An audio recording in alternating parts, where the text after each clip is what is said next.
ونستغفره ونؤمن به ونتوكل عليه ونعوذ بالله من شرور أنفسنا ومن سيئات أعمالنا من يهده الله فلا مضل له ومن يضلل فلا هادي له وأشهد أن لا إله إلا الله وحده لا شريك له وأشهد أن سيدنا وسندنا ونبينا وإمامنا ومولانا محمدا عبده ورسوله صلى الله عليه وعلى آله وصحبه وبارك وسلم تسليما كثيرا كثيرا أما بعد فأعوذ بالله من الشيطان الرجيم بسم الله الرحمن الرحيم ومن أحسن قولا ممن دعا إلى الله وعمل صالحا وقال إنني من المسلمين صدق الله العظيم.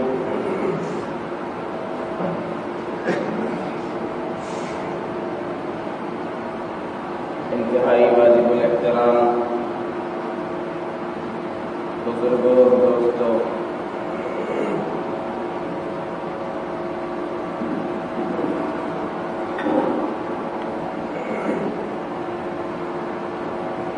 آپ کے شہر کا، آپ کے ضلع کا اجتماع انتہائی قریب ہے. 27 تاریخ سے لے کر کے 28 تک آپ کا ضلعی اجتماع ہے. محنت کے لیے، جدوجہد کرنے کے لیے، اس کی دعوت اور محنت کے لیے تقریباً 5 دن ہے.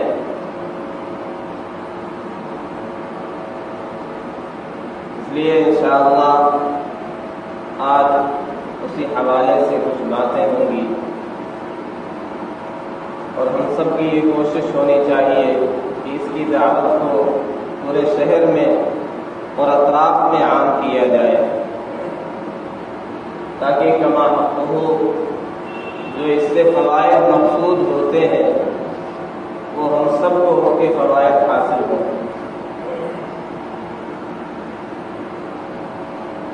اللہ تبارک و تعالی نے اس کائنات کو عالم ازداد بنایا ہے. یہاں ہر اصل کے مقابلے میں اس کی ایک ضد ہے، ایک اپوزٹ ہے. ایمان کے مقابلے میں کفر ہے، توحید کے مقابلے میں شرک ہے، اخلاص کے مقابلے میں نفاق ہے، سچ کے مقابل میں جھوٹ ہے، نور کے مقابل میں ظلمت اور تاریکی ہے، دن کے مقابل میں رات ہے. اللہ تعالیٰ نے اس عالم کو عالم ازداد بنایا. یہاں ہر اصل کی ایک ضد ہے، اور یہ دونوں چیزیں آپس میں متصادم نظر آتی. اس عالم کو نہ ہم سراپا خیر کہہ سکتے ہیں، نہ ہم سراپا شر کہہ سکتے ہیں، بلکہ یہ عالم دونوں کا مجموعہ ہے. عالم جنت یہ سراپا خیر ہے، یہ خیر کا مجموعہ ہے، وہاں شر کا گزر نہیں. عالم جہنم وہاں شر ہی شر ہے، تکلیفیں ہی تکلیفیں. لیکن یہ عالم، یہ دنیا، یہ دونوں کا مجموعہ ہے. اور اگر غور کیا جائے تو معلوم یہ ہوتا ہے کہ یہاں شر پہلے سے موجود ہے. خیر کے لیے اور خوبیاں لانے کے لیے اس میں محنتیں کرنی پڑتی ہے، جد و جہد کرنی پڑتی ہے، مشقتیں برداشت کرنی پڑتی. اور شر کے لیے کوئی محنت نہیں کرنی ہے. خیر کی محنت چھوڑ دیں گے، شر خود بخود جو پہلے سے موجود ہے وہ ظاہر ہو جائے گا.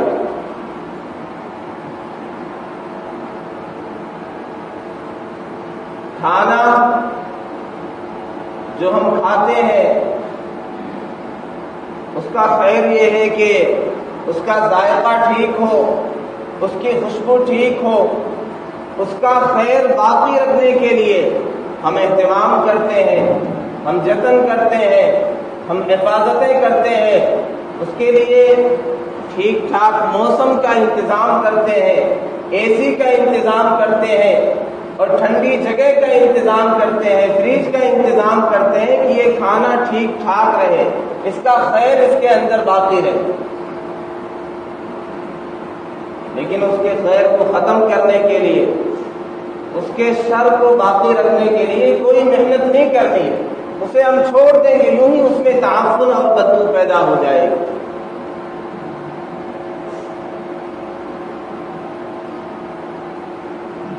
ہمارا گھر اس کی خیر باقی رکھنے کے لیے ہم جتن کرتے ہیں، اہتمام کرتے ہیں، صفائی ستھرائی کا انتظام کرتے ہیں. لیکن اسے خراب کرنے کے لیے، اسے ویران کرنے کے لیے، اس کے شر کو لانے کے لیے کچھ نہیں کرنا، بس یوں ہی چھوڑ دینا ہے. صفائی ستھرائی کا انتظام ہم چھوڑ دیں، وہ خود سے ویران ہو جائے گا. ایک باغ اس کا حسن برقرار رکھنے کے لیے ہمیں انتظام کرنا پڑے گا، جد و جہد کرنی پڑے گی، اس کے لیے مالی رکھنا پڑے گا، اسے وقت پر پانی دینا پڑے گا، ضرورت کے اعتبار سے اس میں قطر بہمت کرنی پڑے گی. لیکن اسے خراب کرنے کے لیے، اسے ویران کرنے کے لیے، اسے جال اور جنجال بنانے کے لیے کسی محنت کی ضرورت نہیں ہے. یہ سارے انتظامات ہٹا لیں، وہ خود سے جال جنجال بن جائے گا.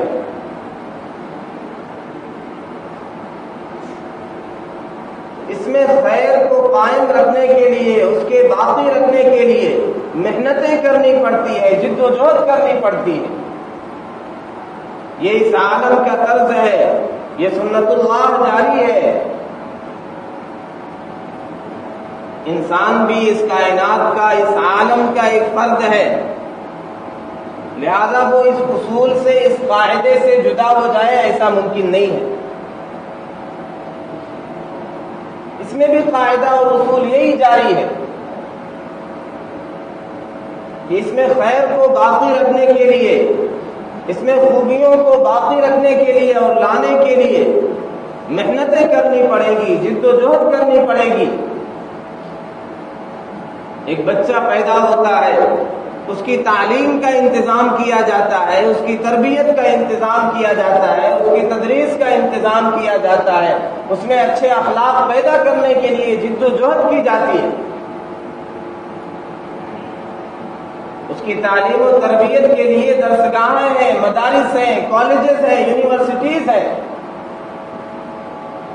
لیکن کہیں آپ نے یہ بھی سنا کہ اسے جاہل رکھنے کے لیے بھی کوئی درسگاہ ہو، کوئی تعلیم گاہ اور کوئی مدرسہ ہو؟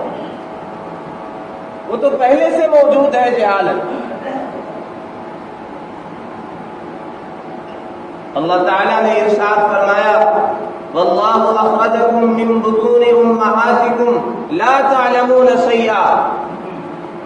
اللہ تعالیٰ نے تمہیں تمہارے ماؤں کے پیٹ سے پیدا کیا، نکالا اس حال میں کہ تم کچھ نہیں جانتے تھے، جاہل تھے. وَجَعَلَ لَكُمُ السَّمْعَ وَالْأَبْصَارَ وَالْأَفْئِدَةَ پھر اللہ تعالیٰ نے تمہیں علم حاصل کرنے کے لیے، تدبر کے لیے، غور و فکر کے لیے تمہیں کان دے دیے، تمہیں آنکھیں دے دی، تمہیں قوت سماعت دے دی، تمہیں دل دے دیا۔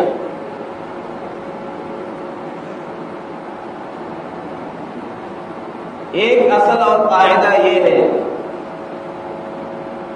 کہ خیر کو باقی رکھنے کے لیے، خیر کو وجود میں لانے کے لیے محنتیں کرنی پڑتی ہیں، جد و جہد کرنی پڑتی ہے، اور شر کے لیے کوئی محنت نہیں۔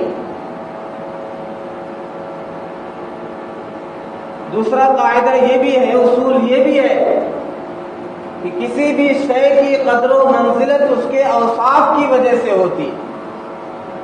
اس میں جتنی صفات ہوں گی اسی کے اعتبار سے اس کی قدر و منزلت بڑھتی چلی جائے گی۔ ایک عالم ہے، اس کی قدر ہوتی ہے، اس کی عزت ہوتی ہے، کیوں؟ ایک صفت ہے، اس کے اندر علم موجود ہے۔ وہی عالم اگر آپ کا استاد ہو تو قدر کا ایک رتبہ اور بڑھ جاتا ہے، یہ آپ کا استاد بھی ہے۔ وہی اگر وقت کا حاکم ہو تو ایک رتبہ اور بڑھ جاتا ہے، مقام اور بڑھ جاتا ہے۔ تو یہ اوصاف ہے، اوصاف کے اعتبار سے قیمتیں اور قدریں بڑھ جاتی ہیں۔ انبیاء کرام علیہ الصلاۃ والتسلیم انتہائی مقدس اور مکرم ہوتے ہیں، اور ان کی باتیں واجب الاطاعت ہوتی ہیں، لیکن ان کا واجب الاطاعت ہونا یہ ان کے اوصاف کی وجہ سے ہے کہ اللہ نے انہیں نبی اور رسول بنایا۔ اسی لیے رحمت عالم صلی اللہ علیہ وسلم نے ایک موقع پر ارشاد فرمایا کہ اگر میں تمہیں کوئی حکم شرعی دوں تو اسے ماننا، اس پر عمل کرنا تمہارے لیے لازمی اور ضروری ہے، لیکن اگر میں کوئی ذاتی مشورہ دوں، کوئی ذاتی رائے دوں تو اس پر عمل کرنا ضروری نہیں ہے۔ یہ الگ بات ہے کہ محبت اور عشق کی وجہ سے آپ کے اشارے کو، آپ کی ذاتی رائے کو بھی واجب العمل سمجھیں، لیکن قانونی بات آپ نے ارشاد فرما دی۔ چنانچہ سیدہ عائشہ رضی اللہ عنہا کی ایک بابی تھی، حضرت بریرہ رضی اللہ تعالی عنہ، ان کا نکاح آپ صلی اللہ علیہ وسلم نے حضرت مغیث رضی اللہ تعالی عنہ سے کر دیا تھا۔ حضرت بریرہ رضی اللہ تعالی عنہ انتہائی خوبصورت، انتہائی حسین و جمیل، ادھر حضرت مغیث رضی اللہ تعالی عنہ معمولی شکل کے آدمی تھے، ایسے خوبصورت نہیں تھے۔ آپس میں نکاح ہو گیا، تعلقات ٹھیک نہیں تھے، انبن ہوتی رہتی تھی۔ سیدہ عائشہ رضی اللہ عنہا نے حضرت بریرہ رضی اللہ عنہا کو آزاد کر دیا۔ مسئلہ یہ ہے کہ باندی کو اگر آزاد کر دیا جائے تو اسے خیار عتق حاصل ہوتا ہے، آزادی کا ایک اختیار حاصل ہوتا ہے، وہ چاہے تو اپنے پہلے نکاح کو باقی رکھے، چاہے تو فسخ کر دے۔ یہ آزاد ہو گئی تو انہیں اختیار حاصل ہو گیا۔ انہوں نے ارادہ کیا کہ میں نکاح کو ختم کر دوں، میں حضرت مغیث رضی اللہ تعالی عنہ کے ساتھ نہیں رہوں گی۔ جب انہیں علم ہوا، حضرت مغیث رضی اللہ تعالی عنہ ان پر سو جان سے عاشق تھے، جب معلوم ہوا ان کے ارادے کے بارے میں تو مدینے کی گلیوں میں روتے پھرتے تھے، اور بارگاہ اقدس میں آ کر کے عرض کیا، یا رسول اللہ آپ ہی سمجھا دیں، آپ ہی بریرہ کو سمجھا دیں کہ وہ اس نکاح کو ختم نہ کریں، اسے فسخ نہ کریں۔ آپ نے بلایا اور بلا کر کے سمجھایا۔ حضرت بریرہ رضی اللہ تعالی عنہ انتہائی ذہین اور ہوشیار، انہوں نے کہا، یا رسول اللہ یہ آپ کا حکم ہے یا ذاتی مشورہ ہے، آپ کی رائے ہے؟ اگر آپ کا حکم ہے تو علی الراس والعین، سر آنکھوں پر مجھے تسلیم ہے بغیر کسی چوں چرا کے۔ لیکن اگر آپ کا ذاتی مشورہ اور رائے ہے تو میں تو اپنا اختیار برقرار رکھوں گی، میں اسے تسلیم نہیں کروں گا۔ وہ اپنے اختیار پر برقرار رہی، آپ صلی اللہ علیہ وسلم کی جو ذاتی رائے تھی، جو مشورہ تھا، اسے نہیں تسلیم کیا، اور قانون ہے، اجازت ہے، اس میں آپ نے کچھ کہا بھی نہیں۔ آج کے بڑے ہو، آج کا ایک مقام رکھنے والے، وہ کسی سے اگر ایسا کہتے، ان کی رائے کو ٹکرا دیا جائے، ان کے مشورے کو رد کر دیا جائے، ریجیکٹ کر دیا جائے، تو وہ پہاڑ سر پر اٹھا لیں گے۔ تمہاری حیثیت کیا ہے؟ تم نے میری بات کو ٹکرا دیا، تم نے میری رائے کو ٹکرا دیا، پھر ہمیشہ کے لیے دشمنی رہے گی۔ یہ رحمت عالم صلی اللہ علیہ وسلم نے پیغام، آپ نے کچھ بھی نہیں کہا، ایک پیغام دے دیا، ایک سبق دے دیا، ایک درس دے دیا، تو انہیں اختیار ہے۔ اپنی ذاتی رائے کسی پر مت تھوپا کرو۔ ہماری رائے اور مشورے یہ ضروری نہیں ہے کہ اس کی اطاعت کی جائے، اس پر عمل لازمی طور پر کیا جائے۔ بہرحال آدمی کی عزت اور احترام اور قدر و منزلت اوصاف کی وجہ سے ہوتی ہے۔ ظاہر میں جبے خطبے کی وجہ سے، شاندار لباس کی وجہ سے، کس کی وجہ سے اصل احترام اور عزت نہیں ہوتی ہے۔ اصل تو اندر کی خوبیوں کی وجہ سے، اندر کے کمالات اور اوصاف کی وجہ سے ہوتے۔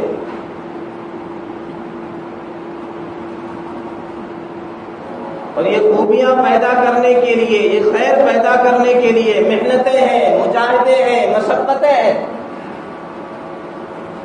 کمالات بالذات اللہ رب العزت والجلال کے اندر ہے۔ ذاتی طور پر خوبیاں اور کمال اللہ کی ذات میں ہے۔ اللہ کی ذات خوبیوں اور کمال کا سب چشمہ ہے۔ ذاتی طور پر انسانوں کے اندر خوبیاں موجود نہیں ہیں، علمی اعتبار سے، عملی اعتبار سے۔ یہاں شر غالب ہے۔ عملی اعتبار سے قرآن کریم کی آیت ہے، سیدنا یوسف علیہ السلام نے کہا وَمَا أُبَرِّئُ نَفْسِي إِنَّ النَّفْسَ لَأَمَّارَةٌ بِالسُّوءِ، کہ میں اپنے نفس کو بری نہیں کہتا، نفس تو برائیوں کا حکم دینے والا ہے۔ یہ جب نبی کی بات ہے تو ہمہ شمہ کا کیا مقام ہے؟ تو خیر پیدا کرنے کے لیے، خوبیاں اور کمالات پیدا کرنے کے لیے محنتیں کرنی پڑے گی۔ کمالات کا اور خوبیوں کا سرچشمہ اللہ کی ذات ہے۔ اللہ کی ذات سے جتنا قرب ہوگا اتنا ہی کمالات ہمارے اندر پیدا ہوں گے، اور اللہ کی ذات سے جتنا بعد اور دوری ہوگی کمالات میں نقص اور کمی ہوتی چلی جائے گی۔ ایک شخص ہے آفتاب کے بالمقابل کھڑا ہے تو اس پر گرمی کی شدت زیادہ پڑے گی۔ ایک شخص وہ ہے جو تہخانے میں ہے، اس پر اس درجے کی شدت اور حرارت کا اثر نہیں ہوگا۔ جتنا قرب ہوگا اللہ سے اسی کے اعتبار سے کمالات اور خوبیاں پیدا ہوں گی۔ کمالات دو طرح کے ہیں، ایک علمی کمالات، اس کے لیے دینی درسگاہیں ہیں، مدارس ہیں، مکاتب ہیں۔ ایک عملی کمالات۔ عملی کمالات کہاں سے پیدا ہوں گے؟ امام غزالی رحمۃ اللہ علیہ نے احیاء العلوم میں نقل کیا ہے کہ عملی کمالات حاصل کرنے کے 4 طریقے ہیں۔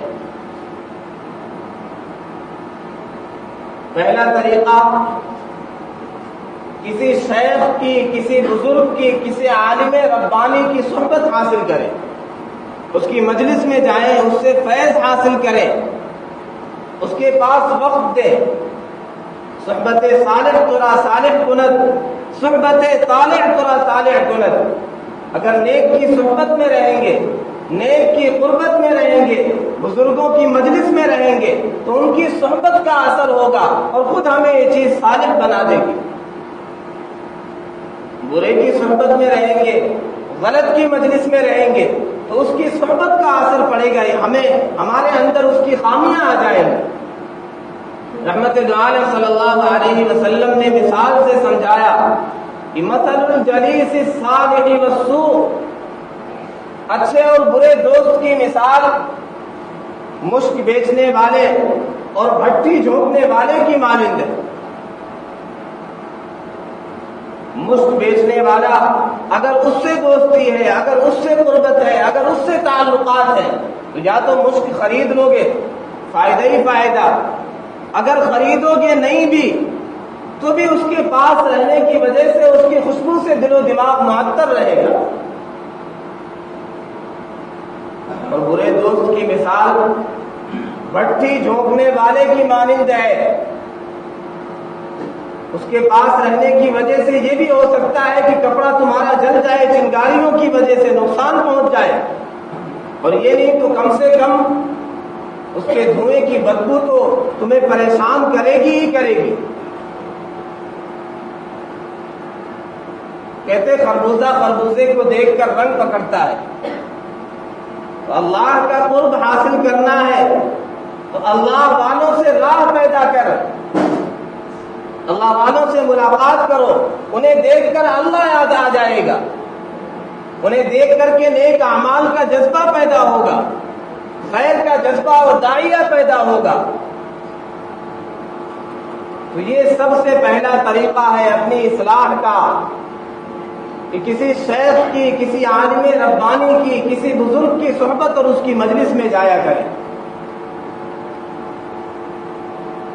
کوئی یہ کہہ سکتا ہے کہ ہمارے یہاں تو کوئی ایسے شیخ نہیں، کوئی ایسے بزرگ نہیں، کوئی ایسے عالم ربانی نہیں، کوئی ایسے ولی اللہ نہیں، پھر ہماری اصلاح کیسے ہو؟ فرماتے ہیں اس کا دوسرا طریقہ یہ ہے کسی دوست کو اپنے قریب کر لیا جائے، کوئی دوست نہیں تو اسے دوست بنا لیا جائے۔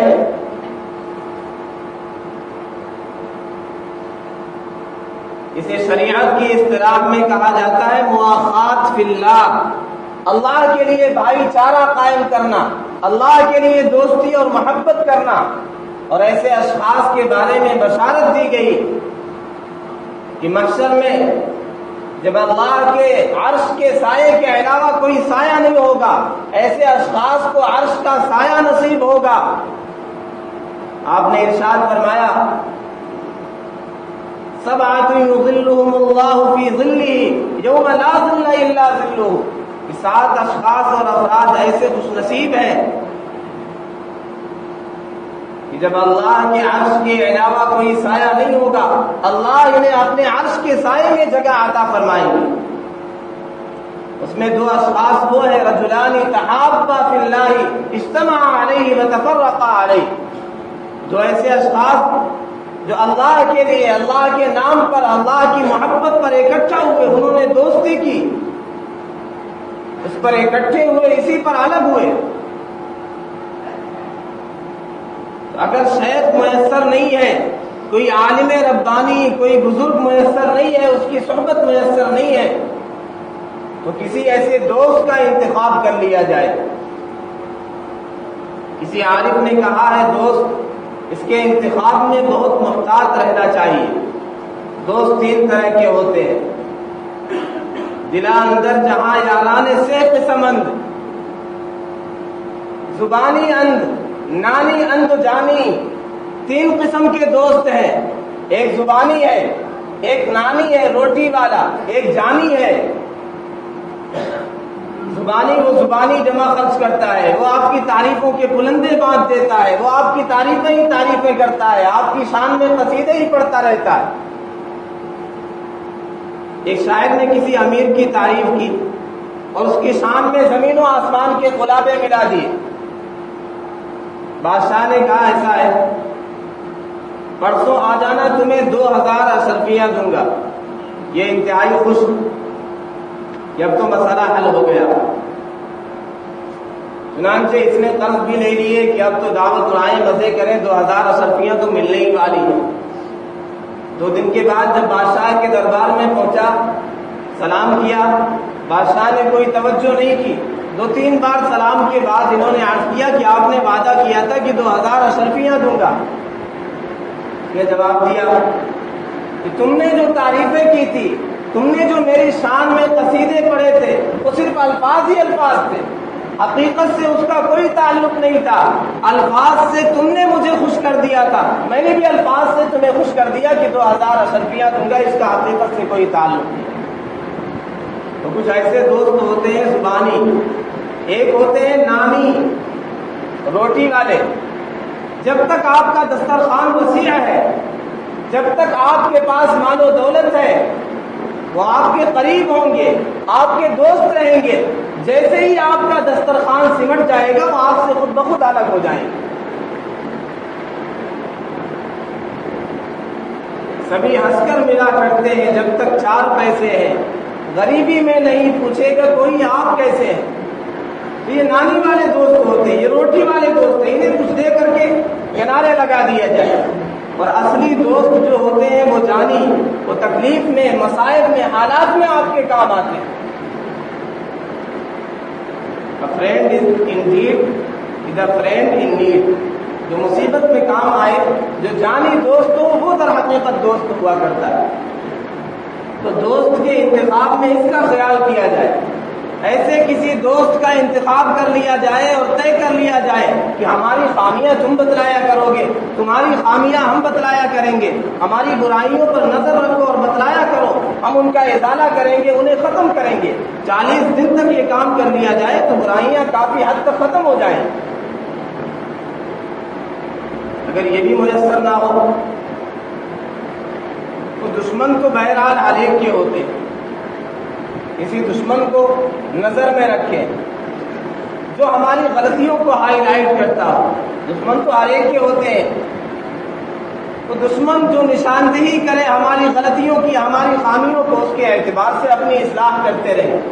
کوئی یہ کہے میں تو بالکل تنہائی میں رہتا ہوں، میں تو پہاڑ کی کھو میں رہتا ہوں، نہ دوست میسر ہے، نہ عالم ربانی میسر ہے، نہ دشمنی میسر ہے، میرا کسی سے واسطہ ہی نہیں. فرماتے ہیں اسے بھی مایوس ہونے کی ضرورت نہیں ہے. اس کے لیے 4تھا طریقہ ہے اصلاح کا، وہ ہے مراقبہ.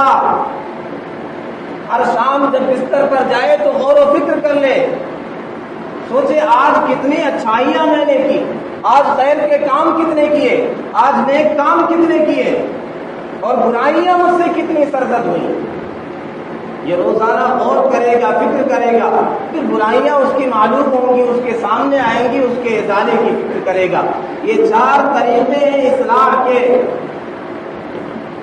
اگر غور کیا جائے تو یہ چاروں کا مجموعہ، یہ چاروں چیزیں کافی حد تک دعوت و تبلیغ میں پائی جاتی ہیں. یہاں عالم ربانی اور شیخ اور بزرگ بھی آپ کو مل جائیں گے، یہاں صالح دوست بھی مل جائیں گے. نماز میں یہ چیز ہوتی ہے، اسی لیے جماعت رکھی گئی کہ مل کر کے سب بستہ ہو کر کے کھڑے ہو جاتے ہیں، آپس میں تعلقات گہرے ہو جاتے ہیں. کوئی بیمار ہو گیا تو پوچھتے وہ تو ہمارے بغل میں نماز پڑھا کرتے تھے، کیا ہوا، ان کی حالت کیا ہے، کیوں نہیں آئے. اللہ کے لیے محبت پیدا ہو جاتی ہے. ایسے وہاں بھی دوست مل جاتے ہیں، کہتے یہ ہمارے ساتھی ہیں، جماعت کے ساتھی ہیں، تبلیغ کے ساتھی. اللہ والے بزرگان دین، علماء ربانیین بھی مل جائیں گے اور اچھا دوست بھی مل جاتا ہے. اور دشمن تو بہرحال بہت سارے ہوتے ہیں. مختلف طرح کے لوگوں سے ملاقات کرنا، مختلف طرح کے لوگوں سے ملنا، ہر ایک کے تانے سننا. کوئی کچھ الزام لگائے گا، کوئی کچھ تانے دے گا، کوئی بدعتی کہے گا، کوئی وہابی کہے گا، کوئی گستاخ رسول کہے گا، کوئی کچھ کہے گا. پھر آدمی غور کرے گا کہ یار اتنے تانے دیتے ہیں، میرے اندر خامیاں کیا ہیں، کمزوریاں کیا ہیں، پھر انہیں دور کرنے کی کوشش کرے گا. اور یہ جو ماحول ہوتا ہے، یہ جو مجمع ہوتا ہے، اخلاص کے ساتھ، نیک نیتی کے ساتھ، اللہ کے لیے اپنے پیسے لگا کر کے، اپنی جان لگا کر کے، اپنے مال لگا کر کے اللہ کے لیے اجتماع ہوتے ہیں، اکٹھا ہوتے ہیں، ایک نورانی ماحول ہوتا ہے. پھر رات کی تاریکی میں، رات کے آخری پہر میں لوگوں کا ایک کثیر مجمع، ایک بڑا مجمع رہتا ہے جو اللہ کی طرف متوجہ رہتا ہے، دعاؤں میں مشغول رہتے ہیں. تو وہاں ذکر و فکر اور مراقبے کی بھی توفیق ہو جاتی ہے. تو ہدایت کے، اصلاح کے یہ چاروں معجون مرکب یہاں پر موجود ہیں۔ ان ساری خوبیوں کے باوجود اگر کوئی اعتراض کرے تو عقل پر پردے پڑیں کہ ہمارے لیے یہ شہر کا جو اجتماع ہونے والا ہے 27 سے لے کر کے 28 تاریخ تک، یہ ہمارے لیے انتہائی سنہرا موقع ہے اپنی اصلاح کا، اپنے نفس کے تزکیے کا، اللہ سے قرب کا مقام حاصل کرنے کا، اپنے آپ کو پاک اور صاف کرنے کا، اپنے اندر صالحیت پیدا کرنے کا۔ یہ ایک سنہرا موقع ہے، یہ ایک اسپلینڈڈ چانس ہے۔ ہمیں چاہیے کہ ہم اسے غنیمت سمجھیں، اور بہت مختصر دن رہ گئے ہیں، اس کے لیے خود بھی کوششیں کریں اور دعوت کو عام کریں، لوگوں میں بات چلائیں۔ یہ ہمارے شہر کا اجتماع ہے، ہمارے ضلع کا اجتماع ہے۔ اگر اس میں ہمیں فائدہ نہ ہوا، اگر اس میں ہماری اصلاح نہ ہوئی، اگر اس میں ہمارا دل پاکیزہ نہ ہوا، تو پھر ہمیں ایسے مواقع کہاں ملے گا؟ ایسا چانس ہمیں کہاں ملے گا؟ اس لیے ہم سب کو چاہیے کہ اس موقع کو غنیمت سمجھیں، اس کے لیے جدوجہد کریں، اس کے لیے محنت کریں، جان سے مال سے، اور اس کی دعوت کو زیادہ سے زیادہ عام کریں۔ اللہ تعالیٰ کہنے سننے سے زیادہ ہم سب کو عمل کرنے کی توفیق نصیب فرمائے۔ وآخر دعوانا الحمد للہ رب العالمین۔